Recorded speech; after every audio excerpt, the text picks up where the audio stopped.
So, Krista, how would you like to play 3-Question Thursday? Let's do it. Let's do it. Okay. You know what we didn't talk much about was your food. Your food. It's true. We did talk about, air fried carrots where you can cook the what out of it and just it'll get lighter Yeah. and lighter. But do you have any Yeah. favorites? Do you have any favorite things that you do? Seasonings Oh, or anything? yeah. I have a I make the grab and go PB&J in the Brightline Eating Cookbook. And I haven't for a while. I've been doing a different version of it, but I eat that almost every day. And I looked at that recipe at first. So it's in the weight loss portions, it's 1 ounce of oats, 2 ounces of peanut butter, and then 3 ounces of frozen banana mashed and 3 ounces of frozen cherries. So like 6 ounces of frozen fruit. And that's it. And it fits in a snack size Ziploc bag. The whole breakfast fits in there. And you're like, never trying that. My quantities girl's like, I'm going to eat that. Carried me so well. And so I would make like 20 or 30 of them at a time. Wow. Yeah. And just like weigh them out, stick them in the freezer.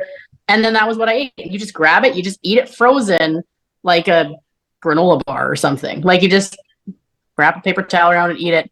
And it's fantastic. So I highly recommend that recipe. I have altered it. I have used sweet potato. That works really well. So if you don't like oats, you can roast sweet potatoes and put that in there.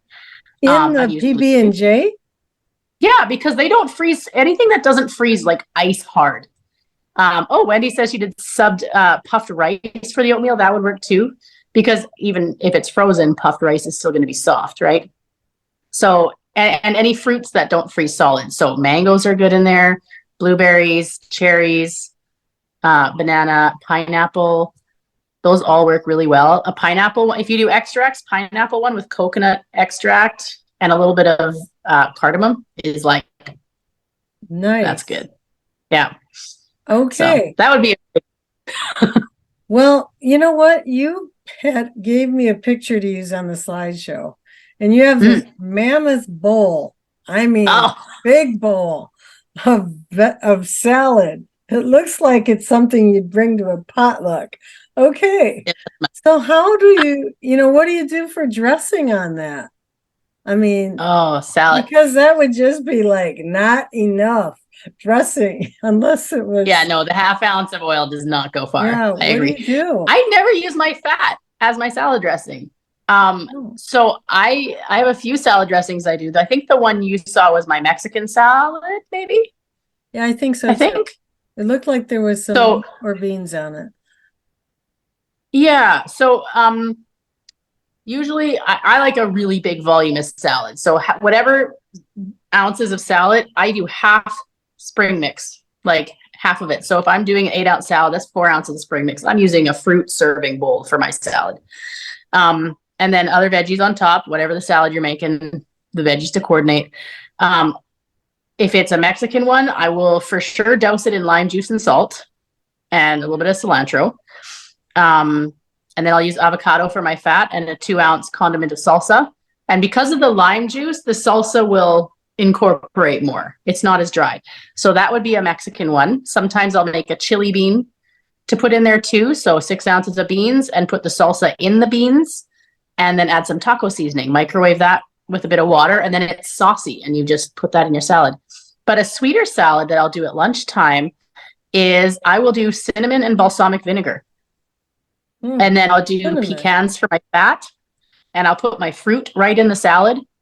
And then it's like, it is amazing. Just a little sprinkle of cinnamon on top of the salad? Yeah. So I think I'll do the cinnamon first. And I almost like shake the salad so the cinnamon kind of dusts more of the leaves instead of clumping. So and then I'll sprinkle it with the balsamic vinegar. And then pecans for the fat. And the fruit right in the salad. If you have salmon for that protein, that's really nice in there. Tofu would be nice in there. Yeah. And then just another response here. Kathy says, I use spicy brown mustard mixed with balsamic vinegar. It spreads really well in small amounts. Wow. Yeah. I would have never thought about that. And you did, this is still part of question 2. You said something about taco seasoning. Is that something you mentioned the other night that you make a taco seasoning? So I gotta get that if you can remember how you make it. Yeah. Can I run and grab it? I can grab my recipe book. Okay, I'll be right back. Okay. Let's see. All right. We already talked about subbing puff rice for the oatmeal. What I'm wondering about on that PB&J is how long can it be out of the freezer? Does anybody have an answer for that? How long can the PB&J that is frozen, how long can it be out of the freezer? I got it. I'm back. Okay. So we got 6 teaspoons of chili powder. Okay.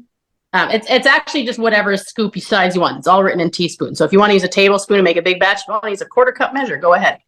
So 6 teaspoons of chili powder, 5 teaspoons of paprika, 4.5 teaspoons of cumin, 1.5 teaspoons of oregano, 3 teaspoons of onion powder. And I have it in my phone. I can post it somewhere too. Like I can. Well, we can put it in the starting out right group for sure. Yeah. So 3 teaspoons of onion powder, 2.5 teaspoons of garlic powder, and 1/2 teaspoon of cayenne. So there's no salt, there's no cornstarch. It's just spices.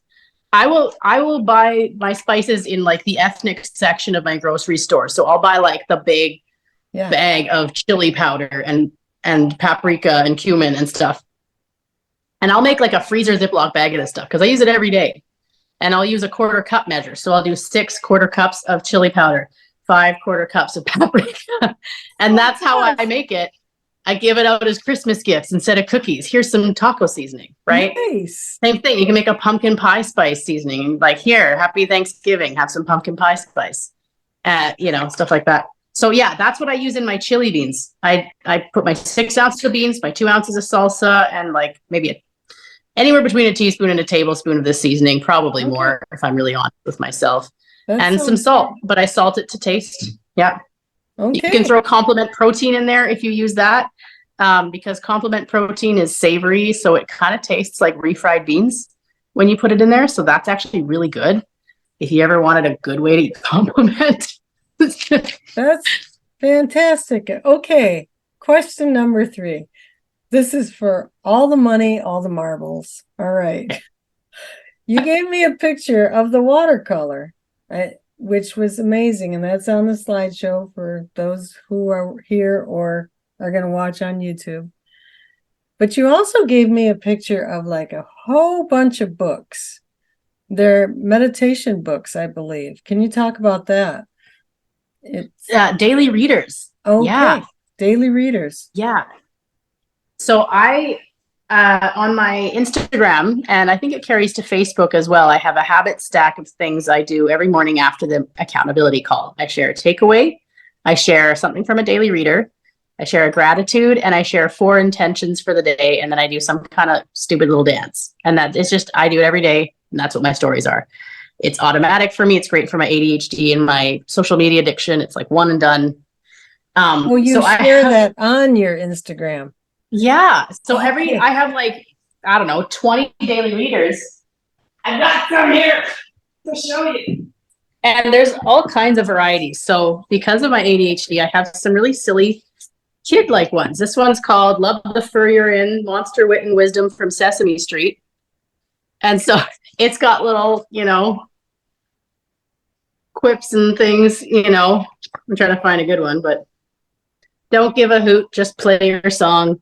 Like just, so when I'm in a playful mood, these are the kinds of things. Like Dr. Seuss one, Seuss-isms, A Guide to Life for Those Just Starting Out and Those Already on Their Way by Dr. Seuss. And it's got, it'll have that There's No One More Youer Than You page, or, Take a Walk on the Wild Side, Know How to Make an Entrance, the different themes, Know When to Call It a Night. And it's got pages from different Dr. Seuss books. So I've got a few. I've got one that's Beauty and the Beast, so from Bell's Library. So it's quotes from books that would have existed when the story of Beauty and the Beast takes place. So that's kind of fun. And then it's got their little thoughts on it on the side. But then I've got some more serious ones.